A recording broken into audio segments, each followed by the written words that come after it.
스트레스. 월급은 쥐꼬리만 하고 사는 건 날이 갈수록 팍팍하고. 짜증나. 안 되겠다.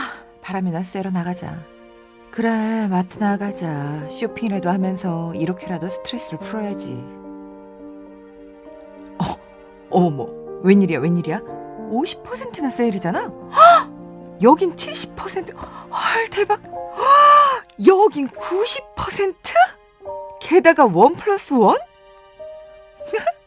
이런 찬스는 절대 놓칠 수 없지. 아줌마, 여기 이거 빨리 하나 주세요. 옆에 이거 지금 세일이에요? 와, 완전 싸다. 그럼 이것도 같이 주세요. 완전 게이득 꿀득템. 기분 좋다. 갑자기 100년 묵은 스트레스가 그냥 싹 다 날아가네. 기분 진짜 좋다. 지름신이 강림하사 오늘도 1+1을 만나는 복된 날이 되게 하옵시고, 지름신이 충만하사 카드값이 올라가는 감각을 더욱더 무뎌지게 하옵소서.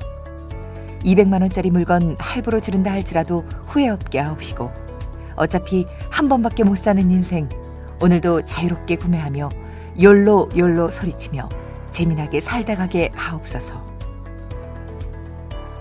여러분, 오늘도 지름신과 함께 충동구매의 세계를 마음껏 즐기셨나요? 마트에서 지르고 인터넷에서 지르고 푼돈이라서 별거 아니라며 마음껏 스트레스를 해소하셨나요?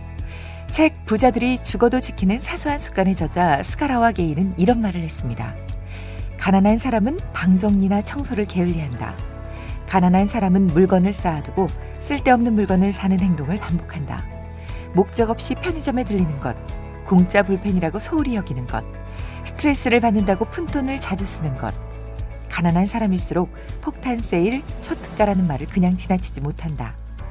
가난한 사람은 시간 한정 세일이라는 말을 들으면 초조함이 엄습해 결국 지갑을 열고 만다.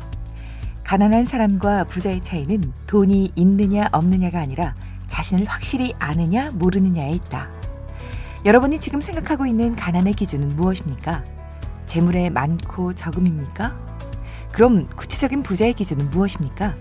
단순히 돈을 많이 가지고 있는 것입니까? 그럼 부자였다가 사업에 실패해서 곤두박질 치면 그들은 다시 가난한 사람이 되는 것일까요? 이 책의 저자인 스카라와 게이는 이렇게 말합니다. 가난한 사람과 부자는 돈의 많고 적음에 의해서 결정되는 것이 아니라 자신만의 가치 기준이 명확한지 아닌지, 그리고 돈을 쓰는 우선순위가 확실한지 그렇지 못한지에 달려있다. 부자는 아무리 가격이 싸도 필요 없는 물건에는 절대 돈을 쓰지 않는다. 어디까지나 자신을 기준으로 판단한다. 맞습니다.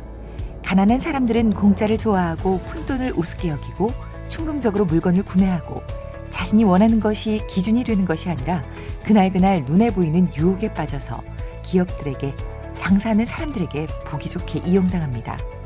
조금 극단적으로 말해서 가난한 이들은 내면의 단단함이 없고 기준도 불명확하며 자기 자신을 위해서 무엇을 사야 할지도 어떤 일을 해야 할지도 모르는 삶을 살아갑니다. W. 베란 울프가 집필한 책 아들러의 경려에 보면 이런 사람을 수동적 인간이라고 정의합니다. 그들은 별다른 목적이 없다. 따라서 세상의 이런저런 문제에 시달리지 않은 채 조용히 만족하며 살아갈 수 있으면 그것으로 족하다. 책도 교육도 필요 없다. 수동적인 인간들에게는 먹고 크는 것이 인생의 전부이기 때문이다. 강아지나 지렁이에게도 적용되는 신의 섭리가 그들의 운명을 보살핀다. 맞습니다.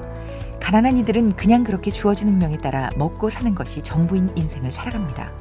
하지만 부자들은 그렇지 않습니다. 그들은 타인의 눈에 매우 사치스러운 것일지라도 자신이 진짜 갖고 싶은 것이나 하고 싶은 일에는 아낌없이 돈을 씁니다.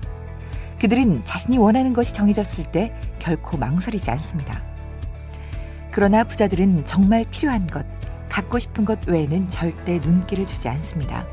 사소한 것에 목숨을 걸지 않습니다. 왜 그런 것일까요? 맞습니다. 그들은 가난한 사람들처럼 외부의 유혹에 빨려들어가 외부의 힘에 이용당하는 삶을 사는 것이 아니라 내면의 에너지, 즉 자신의 내면 세계에서 명확하게 확립된 기준으로 돈을 기분 좋게 쓸 것인지 아닌지를 결정하기 때문입니다. 그래서 외부 에너지에 지배당하는 사람들은 로또에 당첨되더라도 억만금이 손에 쥐어진다 할지라도 금방 물질을 다 잃어버리지만 부자들은 내면의 단단함을 통해 부득이하게 실패하더라도 금방 다시 일어설 수 있으며 척박한 환경과 상황 속에서도 황금알을 찾아낼 수 있는 힘을 지니고 있습니다. 소크라테스는 무지는 죄다라고 말했습니다. 그리고 너 자신을 알라라고 말했습니다. 여러분에게 우선순위는 무엇입니까? 여러분은 지금 무엇에 시간을 사용하고 무엇을 위해 살고 싶으신가요? 여러분이 돈을 모아서 갖고 싶은 것과 하고 싶은 것은 도대체 무엇입니까? 여러분의 인생 목표는 무엇입니까? 여러분에겐 어떤 신념이 있습니까? 여러분은 지금 무엇을 쫓아 살아가고 있으신가요? 내면의 단단함을 기르세요. 외부의 힘에 지배당하지 않는 여러분이 반드시 지켜야 할 기준을 만드세요. 꼭 지켜야 할 사소한 습관을 기르세요. 그 명확한 기준이 여러분을 부자로 만들어줄 것입니다. 신은 불공평하지만 원망한다고 달라지는 것은 없다. 스가라와 게이.